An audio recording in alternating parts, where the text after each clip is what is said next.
तारीख थी 21 अप्रैल 1526।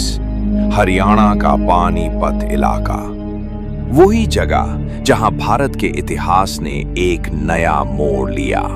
बाबर, जो कि एक उज़्बेक योद्धा था, मात्र 12,000 सैनिकों के साथ पानीपत के मैदान में पहुंचा। उसके सामने थी दिल्ली के सुल्तान इब्राहिम लोदी की एक भारी भरकम सेना, लगभग 1 लाख सैनिक और 1,000 हाथी। लेकिन बाबर सिर्फ सैनिक नहीं लाया था रणनीति और नई तकनीक। पहली बार भारत की जमीन पर तोपों का इस्तेमाल किया गया।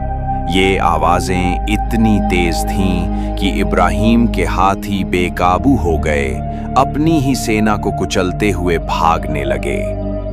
बाबर ने मैदान में कई दिनों पहले से ही तैयारी शुरू कर दी थी। छोटी छोटी टुकड़ियां बनाई, चारों ओर तीरंदाज तैनात किए, तोपें, बंदूकधारी और तेज चाल से हमला करने वाले बंजारे लड़ाके, ये सब इब्राहिम की भारी लेकिन कमजोर रणनीति पर भारी पड़े।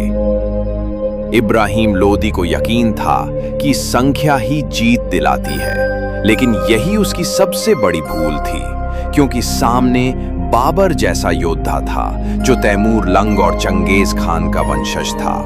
और बस कुछ ही घंटों में दिल्ली की गद्दी से इब्राहिम लोदी को उखाड़ फेंका गया। बाबर की जीत के साथ ही मुगल साम्राज्य की नींव रखी गई। बाबर के बाद उसका बेटा हुमायूं आया, जिसने शुरू में संघर्ष किया, लेकिन बाद में दिल्ली दोबारा हासिल की। फिर आया अकबर, जिसने हिंदू मुस्लिम एकता, फतेहपुर सीकरी और दीन-ए इलाही जैसे प्रयोग किए। अकबर के बाद जहांगीर, फिर शाहजहां, जिनके नाम से आज भी ताजमहल चमकता है, और अंत में औरंगजेब, जिसने सत्ता के लिए अपने भाइयों को मारा, अपने बाप को बंदी बनाया। वो सख्त शासक था, लेकिन निजी खर्चों में सादगी से जीता। उसने दोबारा जजिया कर लगाया और साम्राज्य को डर से चलाना चाहा, लेकिन उसके बाद मुगल साम्राज्य ढलान पर आ गया।